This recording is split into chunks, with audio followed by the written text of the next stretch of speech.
శ్రీ సచిదానంద సద్గురు అవధూత వెంకయ్య స్వామి మహారాజుకి జై. శ్రీ సచిదానంద సద్గురు శ్రీ హుబ్లీ సిద్ధారూఢ స్వామి మహారాజుకి జై. గురుదేవ దత్త. సద్గురు అవధూత శ్రీ వెంకయ్య స్వామి వారి యొక్క సాన్నిధ్యంలో ప్రతి మంగళవారం మనం శ్రీ సిద్ధారూఢ స్వామి వారి చరిత్ర గురించి వివరించుకుంటూ వస్తున్నాం. ఆయన యొక్క చరిత్ర సారాంశమంతా మనం బాగా గ్రహించి అర్థం చేసుకొని అవగాహన చేసుకోగలిగితే ప్రతి ఒక్క మానవునికి కూడా, అటు పామరుడికి పండితుడికి, అజ్ఞానుడికి జ్ఞానులకి, అందరికీ కూడా వారికి అనువైన జీవిత విధానాన్ని తెలుపుతుంది ఈ స్వామివారి చరిత్ర. క్షుణ్ణంగా మనం పరిశీలిస్తే మన జీవితానికి ఒక లక్ష్యం ఉండాలని, ఆ లక్ష్యం వైపు మన మనసును మరలించాలని, దానికి సరైన దిశానిర్దేశం వారిని తెలుసుకోవాలని, తెలుసుకుని వారిని అనుసరించాలని ఈయన యొక్క జీవిత చరిత్ర మనకు తెలుపుతుంది. ప్రథమ నుంచి కూడా మనం పరిశీలిస్తే ఎలా ఉంటుందంటే, మనం ఈ మానవ దేహానికి ఎందుకు వచ్చినట్టు, దాని పరమాత్మ ఏమిటి అని ఆలోచింపజేస్తుంది ఈ చరిత్ర.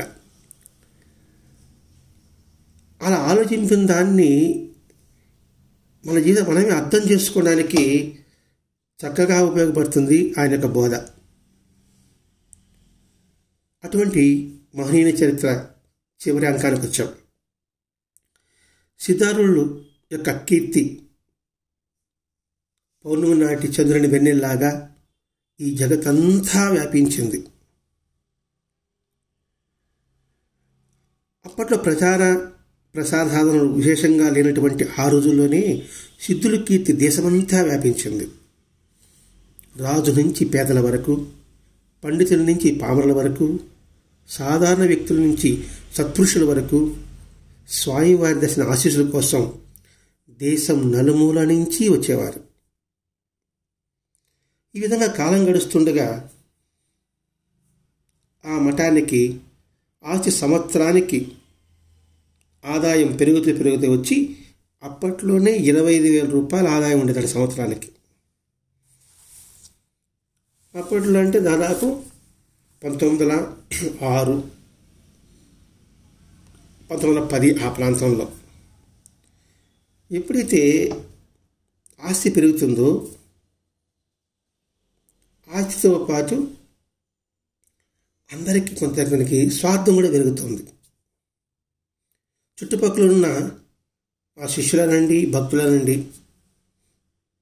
ఆ ఆస్తి మీద వ్యామోహం వల్ల వైషమ్యాలు తలెత్తి కలహాలు ప్రారంభించాయి. అంటే మానవ జీవితానికి సార్థకత ఏమిటి అనే ఆలోచన లేకపోవడం ఒకటైతే, సాక్షాత్తు పరమశివుని అవతారమైన ఆ సిద్ధుని సన్నిధిలో మనం ఉన్నామని ఎరుక లేకపోవడం మరొకటైతే, వీటి వల్లనే లౌకిక విషయాల పట్ల వ్యామోహం కలిగి అసతత్వాన్ని మర్చిపోయేట్టుగా చేస్తుంది.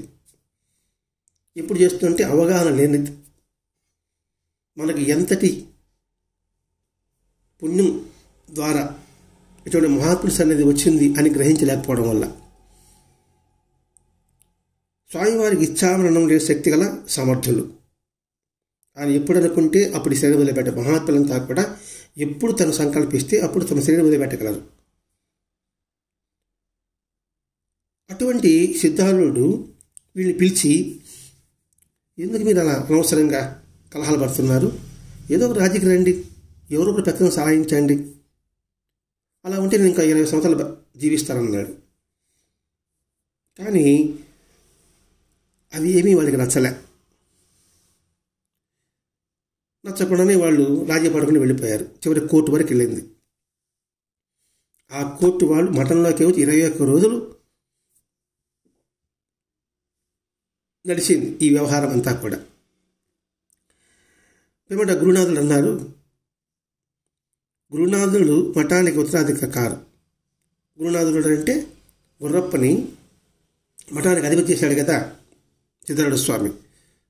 అతడు ఉత్తమ అధికారి మాత్రం కాదు, ఒక మెంబర్, ట్రస్ట్లో మెంబర్.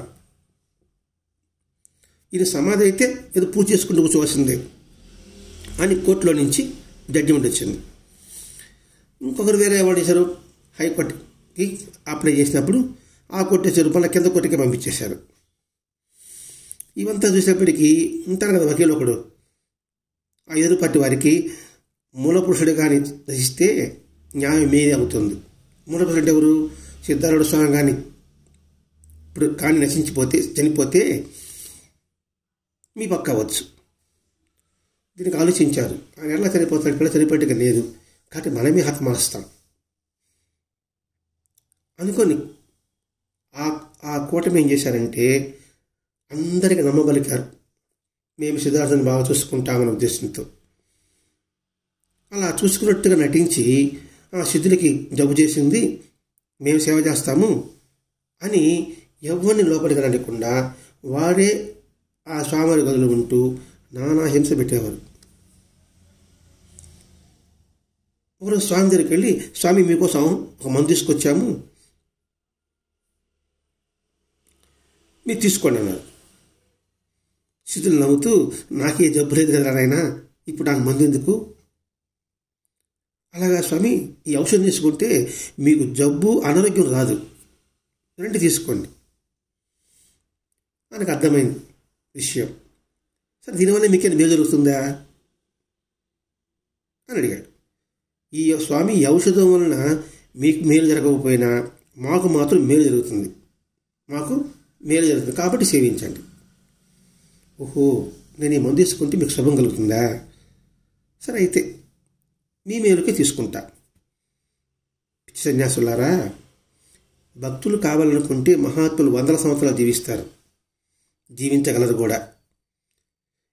ఆ భక్తులు అనబడేవారే వద్దంటే ఇక ఎందుకు జీవిస్తారు? ఎవరి కోసం జీవిస్తారు? భక్తి అనే నూనె ఇంకిపోయాక ఇంక దీపం వెలగదు. పదండి, శివుని అభిష్టం ఇలా ఉంది కాబోలు అంటూ గదిలో నడిచారు. వాళ్ళు ఇచ్చిన ఆ మందుని శివార్పితం అంటూ తాగేశారు. ఈ ఒక్క వాక్యాల్లో చూడండి, దీనివల్ల మీకు మేలు జరుగుతుందా? అట్టేది నేను తీసుకుంటా అంటే మహాత్ముల యొక్క జీవితం చూడండి, ఇతరుల యొక్క మేలు కోసమే, ఇతరుల యొక్క అభిష్టం ప్రకారమే వాళ్ళు జీవిస్తారనే విషయాన్ని ఇక్కడ గుర్తుపెట్టుకోవాలి. ఇతరులు అంటే ఏమిటి?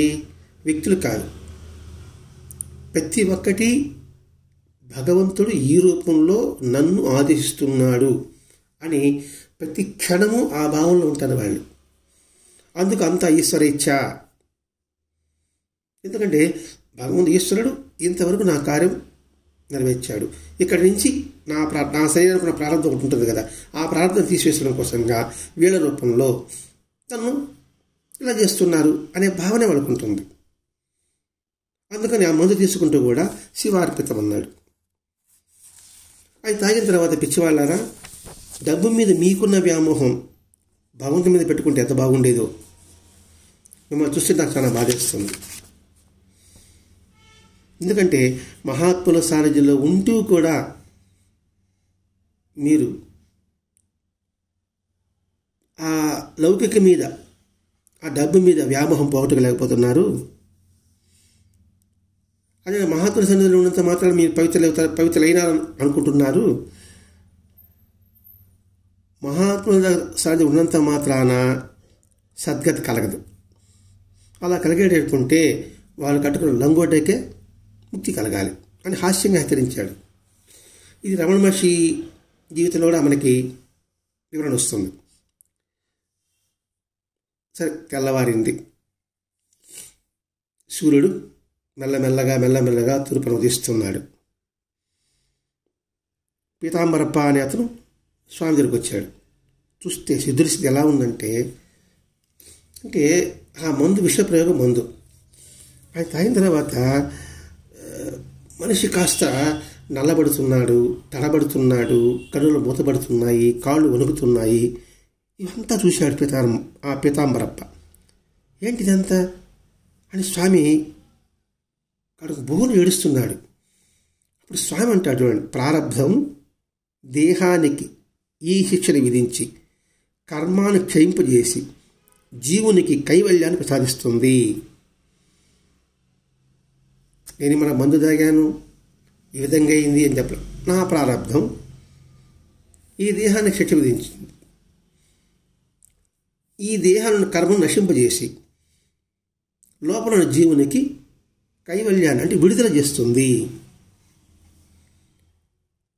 అంటే మన ఈ దేహానికి ప్రాప్తించే ఏదైనా సరే మన ప్రారంధానుసారం జరుగుతుంది. లోపల జీవాత్మకి ఈ శరీరానికి సంబంధం ఉండదు అనే విషయం ఇక్కడ మనం గమనించాలి. వెంటనే ఈ మందు తగ్గించారు. వాళ్ళు వచ్చారు, చూసి ఏరా ఇంకా చావలేదు ముసలి పెనుగా అని ఇంకా 2 సీసాల మందులు నోట్లో పోశారు. సిద్ధుల బాధ అంతా ఇంతా కాదు, అటు ఇటు పొలుడుతున్నాడు బాధతో. ఒళ్ళంతా మంటలు, బాధ. తాగడానికి నీరు కావాలంటే ఒక్క గుక్కిడు కూడా నీరు ఇవ్వడం లేదు. వారి బాధ చెప్పనవి కాదు. చూడండి, ఎట్లా పరిస్థితి మనం కాస్త దర్శిస్తామండి. బాధతో ఊగిపోతున్నాడు, ఒళ్ళంతా మంటలు పడిపోతుంది, కింద పడి దొల్లుతున్నాడు, నోరు ఎండిపోతుంది. కాస్త మంచినీరు గుక్కేయమంటే ఎవరు ఇవ్వడం లేదు. ఎట్లుంటాయంటే ఒక జింకకి వేటగాడి బాణం తగిలితే ఎలా గిలగిలగల కొట్టుకుంటుందో అట్లా పొలాడుతున్నాడు. పగలు గడిచింది, రాత్రి అయింది. ఇతడు పడే బాధని బయట వారికి ఎవరికి తెలియని ఒకడు వాళ్ళు మెయింటైన్ చేస్తున్నారు. రాత్రి మళ్ళా వచ్చిన తర్వాత ఇతడు ఇట్లా బాధపడుతుంటే చూస్తూ కూడా ఏంటో ఈ ముసలి పేరు ఇంకా చావలేదే అని కాళ్ళు, ఒళ్ళు, గొంతు పిసుకుతున్నారు, చిత్రహింస పెడుతున్నారు. ఇంకా చేసిన చావడే వీడు అని గురుకుతున్నారు. అప్పటికే ఎముకల గూడై మిగిలిన ఆ శరీరాన్ని పరిపై పీడించసాగారు. సిద్ధులు మాత్రం అంతవాదులో కూడా, పిచ్చివాళ్ళారా, మీరు ఇట్లా చేయడం వల్లే మీకు సుఖం కలుగుతుందా అని మెల్లగా మాటలు చెప్తున్నాడు. అంతవాదులో కూడా ఇంత మీరు పిడిస్తే మీకేం సుఖం కలుగుతుంది అనుకున్నారా అని అన్నాడు. ఒకప్పుడు జ్ఞాని అని ఎవరిని అడగవచ్చు అని ఒకసారి ఒక భక్తుడు అడిగారు స్వామిని. అప్పుడు స్వామి అన్నాడు, గుండెల మీద కూర్చొని పదునైన కత్తితో గొంతుకును పరపరా కోస్తున్నప్పటికీ బాధపడక, శపించక, మనసును శాంతి సమాధానములతో ఎవడైతే ఉండగలడో అతడే నిజమైన జ్ఞాని. అటువంటి వారిలో సిద్ధార్థ ఒకరు అని చెప్పారు. సరే, జ్ఞాని అని ఎవరిని అంటారు? గుండెల మీద కూర్చొని పదునైన కత్తితో గొంతుకును పరపరా కోస్తున్నప్పటికీ బాధపడకుండా, శపించకుండా, మనస్సునందు శాంతి సమాధానములతో ఎవడైతే ఉండగలడో అతడే నిజమైన జ్ఞాని. వీరిలో హుబ్లీ సిద్ధారూఢ స్వామి, మహాత్మా గాంధీ, యేసుక్రీస్తు, బుద్ధుడు, టిబెట్ యోగి, మిలారప్ప మున్నగవారే నిజమైన జ్ఞానులు.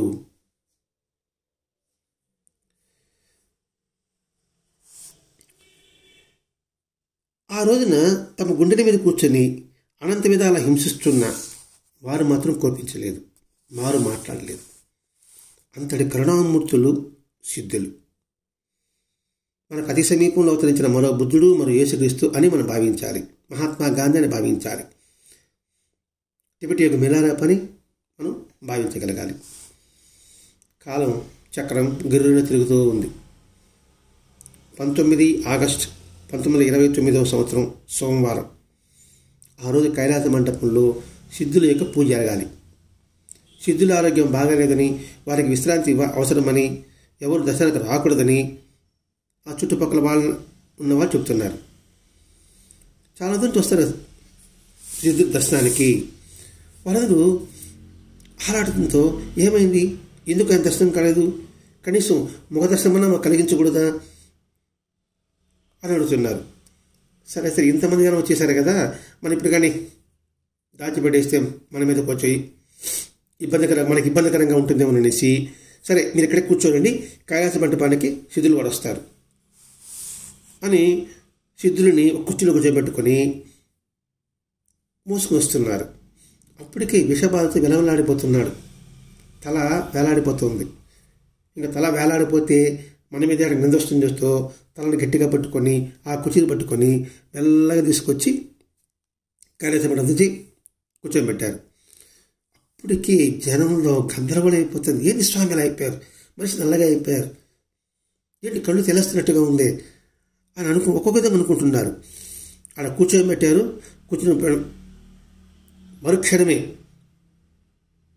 వెంటనే ఏదో అలా నీళ్ళు వేసేసి గబగబ హరహర మదేవ్ అంటూ మళ్ళీ వెళ్ళిపోయారు.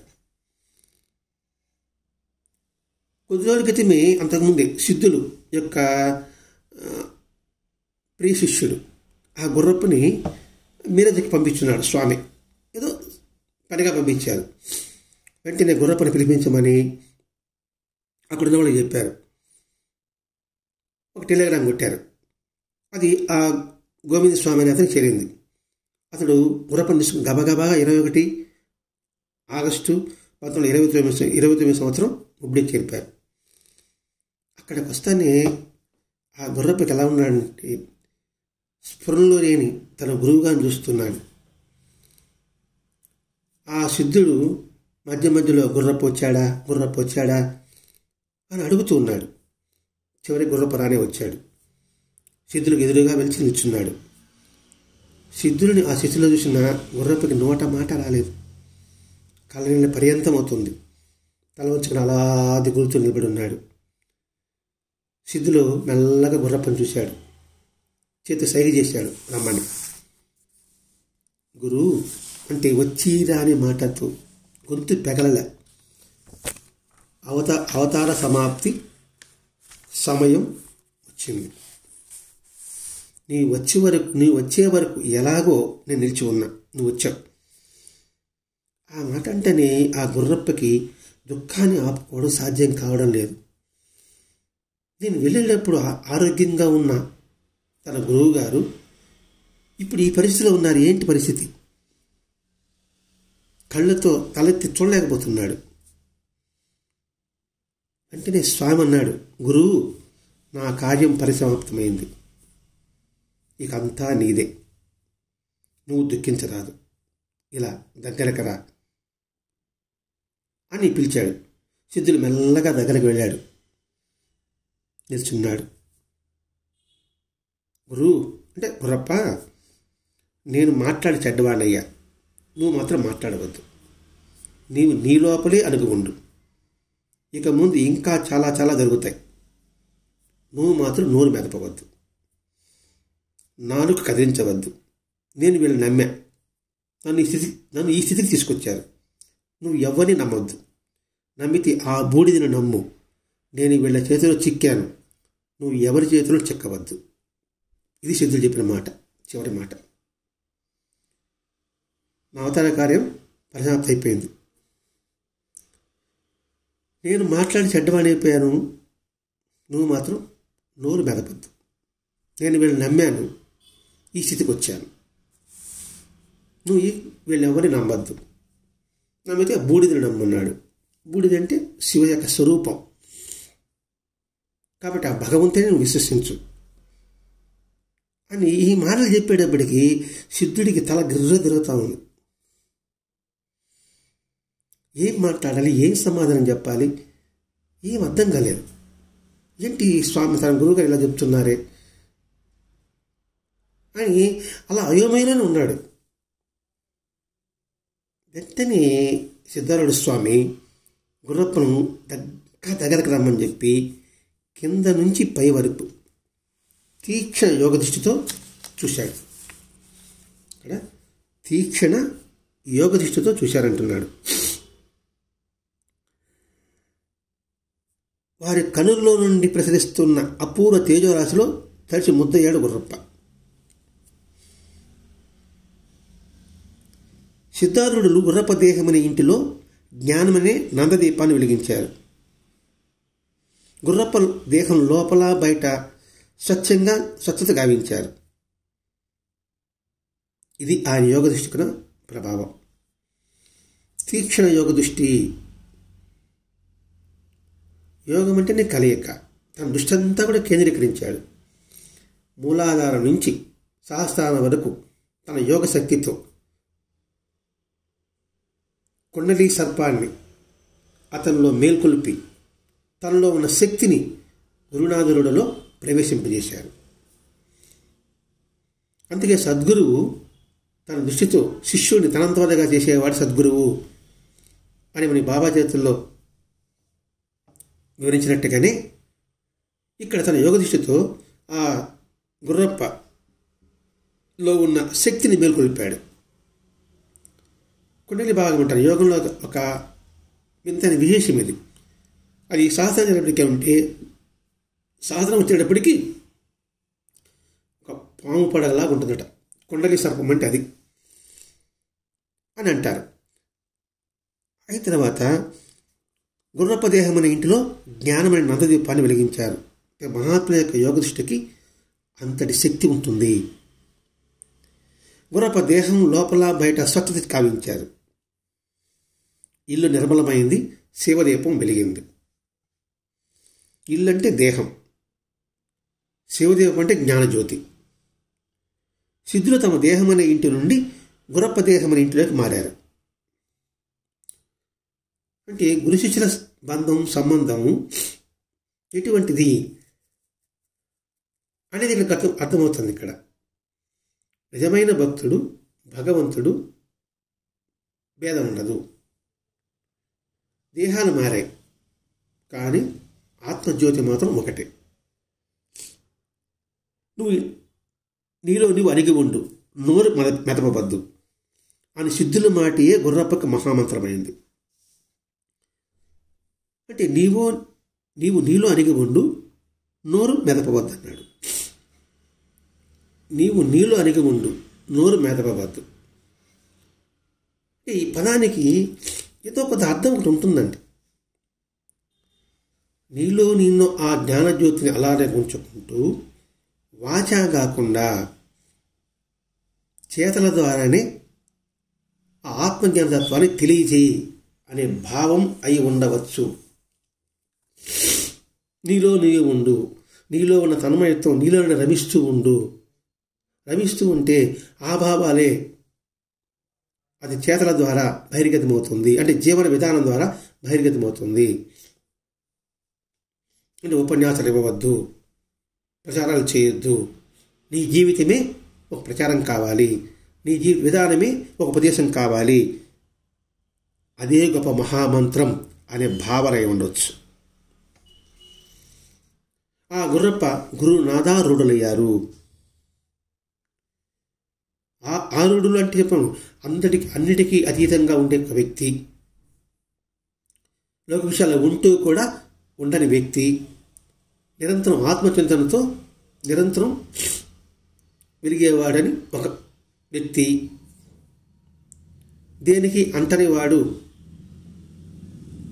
ఒక వ్యక్తి, అందరివాడు అనే వ్యక్తి. ఆరుడికి ఇన్ని అర్థాలు మనం వివరించుకోవచ్చండి. ఆ రోజు నుంచి తన ఆచరణ ద్వారానే భగవతత్వాన్ని తెలియజేస్తూ వచ్చాడు. ఆ మాట చెప్పాడు. సిద్ధుడు శరీరాన్ని వదిలిపెట్టేశాడు. వెంటనే ఆ విషయం అంతా కూడా ఊరు వాడ పల్లెల దేశమంతా కూడా వ్యాపించింది. తల్లిని తండ్రిని పోగొట్టుకున్నట్టుగా భక్తులంతా గుండెలు బాదుకుంటూ రుదిస్తున్నారు. కొందరికేమో పిచ్చి పట్టింది. అట్లా ఉన్నారు. శిథిల దేహాన్ని అలంకరించారు, ఘనంగా ఊరేగించారు. ఎక్కడెక్కడి నుంచి భక్తులు, రాజులు, మహారాజులు, శ్రీమంతులు, పేదవాళ్ళు, మహనీయులు అందరూ ఆ ఊరేగింపులో పాల్గొన్నారు. ఆ ఊరేగింపులో శివనామస్మరణ మారుమోగింది. 1906లో నిర్మించబడిన సమాధి మందిరంలోనే సిద్ధుల యొక్క దేహాన్ని ఉంచారు. అంటే స్వామి ఉన్నప్పుడే 1906లో సమాధిని నిర్మించున్నారు కైలాస మంటపం పక్కన. ఈయన సమాధి అయింది 1929, అంటే దాదాపు 23 సంవత్సరాల ముందే తన సమాధిని తనే నిర్ధారణ చేసుకున్నాడు. అదే స్వచ్ఛంద మరణము. అప్పుడు కట్టుకున్నప్పుడు కూడా భక్తులు చెప్పారు, మీలో భక్తి లేకపోతే మేము ఎలా జీవిస్తాం? దీపంలో భక్తిని నూనె లేనప్పుడు ఆ దీపం ఆరిపోతుంది. లేకపోతే ఇంకా 20 సంవత్సరాలు మేము జీవించి ఉండేవాళ్ళమే అని ఇంతకు చెప్పున్నాడు కదండి. అంటే స్వచ్ఛంద మరణం మహాత్ములకి ఉంటుంది. ఇదే గొలగమూడి వెంకయ్య స్వామి కూడా 1980లోనే తన సమాధి మందిరం తనే కట్టించుకున్నారు. షిరిడి సాయినాథుడు 1916లోనే ఈరోజు నా శ్రీమంగళం అని చెప్పి ఉన్నారు. అంటే మహాత్ముల యొక్క స్థితి ఎలా ఉంటుందండి. స్వామి వివేకానంద తన నిర్యాణాన్ని ముందుగానే క్యాలెండర్లో ఒక డేట్ మీద మార్క్ చేసి పెట్టున్నారట. అందుకే అత్యున్నతమైన మహాత్ములంతా కూడా వారికి స్వచ్ఛంద మరణమే ఉంటుంది. మనం ఆ కాలంలో విన్నాం, మహాభారతంలో భీష్ముడికి స్వచ్ఛంద మరణం వరం ఇచ్చున్నారని. అది ఈ కాలంలో 1929లో సిద్ధారూఢ స్వామి, స్వామి వివేకానంద అంత కొంచెం ముందర ఉంటుంది. తర్వాత జగత్ ఆదిశంకరాచార్యులు, గొలగమూడి వెంకయ్య స్వామి 1980 వరకు, 1916లో శ్రీ సాయినాథుడు. మనకి తెలిసిన ఈ మహాత్ముల యొక్క చరిత్ర ఇంకా తెలియకుండా ఎంతమంది ఉన్నారు. వీరబ్రహ్మంగారు కావచ్చు, రాఘవేంద్ర స్వామి కావచ్చు, వీళ్ళందరూ జీవసమాధి అయ్యారు కదండి. మొగిలిచెర దత్తాత్రేయ స్వామి కావచ్చు, మొగిలిచెర అనే ఊళ్ళో కందుకూరు దగ్గర మాలకొండ లక్ష్మీనరసింహ స్వామి ప్రక్కన మొగిలిచెర అనే గ్రామం ఉంది, ఆ స్వామి కావచ్చు. వీళ్ళందరూ తమ నిర్యాణాన్ని ముందుగా సూచించున్నారన్నమాట. అలాగే సిద్ధారూఢ స్వామి 1906లో తను నిర్మించుకున్న సమాధి మందిరంలోనే ఈ దేహాన్ని భూస్థాపితం చేశారు. ఇంకా దేహంలో లోపల గంధము, కర్పూరము, రకరకాల సుగంధవ్యాలు అన్ని సిద్ధుని సమాధి చేయించారు. ఇక ముందు ఏం చేయాలి? ఏముందిలేండి, సమాధి 2 చెంబులు నీళ్ళు పోస్తే చాలు, 4 పువ్వులు వేసేయడమే అన్నారు. ఎవరు ఈ ఆస్తి కోసం కొట్లాడుకుంటారే, అబ్బా మనకేం ఆస్తి వచ్చేసింది, మఠ ఆస్తి అనేసి. ఇంకా ధనబలం, జనబలం ఉన్న వాళ్ళ మాటే జనాలు వినాలి తప్పదు. ఇంకా అంతలా ఆలోచించారు, నిజమే అనేసి. కానీ సిద్ధుల్లో ముఖ్య శిష్యుడైన గోవింద స్వామికి ఉన్నాడు, అతను మాత్రం ఒప్పుకోలే. అలా కాదు, నిరంతరము శివనామస్మరణ జరగాల్సిందే. ఎందుకంటే సిద్ధారూఢ స్వామి నిరంతరము నామస్మరణ చేయండి అని నిర్దేశించున్నాడు. అదే నామస్మరణ చేయించేవారు అని చెప్పేటప్పటికి వాళ్ళు సరే నామస్మరణే కదా, నేను దర్చుకుంటా పోతూ ఉంటానులే అనుకున్నారు వాళ్ళు. అప్పటి నుంచి ఇప్పటి వరకు కూడా 1929 సమాధి అయ్యారు. దాదాపు 94 సంవత్సరాలు లెక్కేసుకున్నా కూడా ఇప్పటి వరకు కూడా 90 అక్కడ శివనామం జరుగుతూనే ఉంది. ఒక తమ్ముడు పెట్టుకుంటారు, నమశివాయ, ఓం నమశివాయ, ఓం నమశివాయ అని ఇప్పటికీ పొద్దున్న నుంచి సాయంకాలం వరకు చెబుతూనే ఉంటారండి. తర్వాత కోర్టులో ఏమో ఈ గురునాథుడే మఠానికి ఉత్తరాధికారి కావాలని తీర్పిచ్చారు. ఆ తర్వాత ఆ తవ్వ కొట్టుకునే వాళ్ళంతా కొట్టుకుపోయారు గాలికి. ఇది మఠం డబ్బుల కోసం కొట్టుకునే వాళ్ళంతా గాల్లో కొట్టుకుపోయారు. కానీ ఈ గురునాథుడి స్థితి ఎలా ఉందంటే ఒక్కసారిగా మారిపోయింది. స్వామివారి యోగదృష్టి కలిగింది కదా, మౌనంగానే ఉంటూ తనలో తనే ఆత్మ రమిస్తూ తన జీవిత విధానం ద్వారా 10 మందికి ఉపదేశంగా ఉంటూ అలా ఉండేవాడు. చివరికి 52వ సంవత్సరం ప్రవేశించేప్పటికీ అతని పరిస్థితి ఎలా ఉందంటే, నిలబడి ఉంటే నిలబడే ఉంటాడు, కూర్చుని ఉంటే కూర్చునే ఉంటాడు. అది ఎన్ని రోజులైనా సరే. ఆకలి అనడు, దప్పిక అనడు, నిద్ర అనేది ఉండదు. ఆ కంటి పాపలు ఎప్పుడూ కూడా అటు ఇటు తెలియగా అలా చూస్తూనే ఉన్నట్టుగా ఉంటుంది. ఇవన్నీ ఆ స్థితికి వచ్చేసాడు చివరికి. ఇంకా భక్తులు అతనికి స్నానం చేయించడం, అన్నం తినిపించడం, పడుకోబెట్టడం, వాళ్ళ లేపడం అన్ని శిష్యులు చేసేవారు. ఎవరికి? ఈ గురునాథారూఢాలకి, అంటే గుర్రప్పకి. ఆ స్థితిలో ఉంటూ కూడా ఆ సిరి సంపదల పట్ల కానీ, గౌరవ మర్యాదల పట్ల కానీ వాటి మీద ఏమీ మోహించకుండా, భక్తుల చేతికి చిక్కకుండానే తన 52వ సంవత్సరంలో, అంటే వైశాఖ శుద్ధ నవమి 13 మే నెల 1962వ సంవత్సరంలో విదేహ కైవల్యాన్ని పొందాడు. విదేహ కైవల్యాన్ని అంటే ఏంటి? దేహస్పృహ లేని మోక్షస్థితిని పొందాడు. అంటే బుద్ధితో కైలాసానికి పోయినంటారు కదా, అందుకని విదేహ పదం వాడారండి. ఇట్లా ఈ మహాత్ముల యొక్క చరిత్ర, ఈ సిద్ధారూఢ యొక్క స్వామి చరిత్ర దివ్య ప్రబోధంగా ప్రబలింది. ఆయన అవతార కార్యం పరిసమాప్తి అయింది.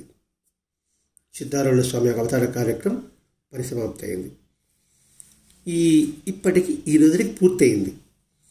మరి ఈ సిద్ధుని యొక్క అవతార యొక్క తత్వంలోని విషయాన్ని మనం గ్రహించాలి. ఈ బాల్యం నుంచి చూడండి ప్రారంభం ఎలా ఉందో. మొట్టమొదటి నుంచే ఎరుక, జీవిత లక్ష్యం ఏమిటి, నువ్వు ఎందుకు వచ్చినట్లు దాన్ని సాధకం చేసుకో. భగవంతుని అనుగ్రహం లేనిదే గురువు యొక్క సన్నిధి మనకు లభించదు. ఆ గురువు యొక్క సన్నిధి లభించిన దాన్ని నువ్వు సద్వినియోగం చేసుకో. సాధకుడిగా ఉంటూ అతిగా మాట్లాడవద్దు, జన సమీకరణ వద్దు, ధన వ్యామోహం వద్దు. అలా ఉంటూ నువ్వు సాధన చేసుకుంటూ నువ్వు కూడా కైవల్యాన్ని పొందు. అటువంటి మానవుడు మహనీయుడే పరిస్థితి ఒకటి ఉంది. కాబట్టి మహాత్ముల యొక్క జీవిత చరిత్ర మనిషి మహనీయులుగా మారడానికి ఒక ఆస్కారం ఉంది అని తెలియజెప్పేదే ఈ గురు సిద్ధారూఢ స్వామి చరిత్ర. ఇటువంటి అద్భుతమైన చరిత్రను అందించిన భరద్వాజ మాస్టర్ గారికి శ్రేష్ఠవంతి నమస్కరిస్తూ స్వస్తి. శ్రీ సచ్చిదానంద సద్గురు అవధూత వెంకయ్య సాయి మహారాజ్ కీ జై. శ్రీ సచ్చిదానంద సద్గురు సిద్ధారూఢ స్వామి మహారాజ్ కీ జై. గురుదేవ దత్త.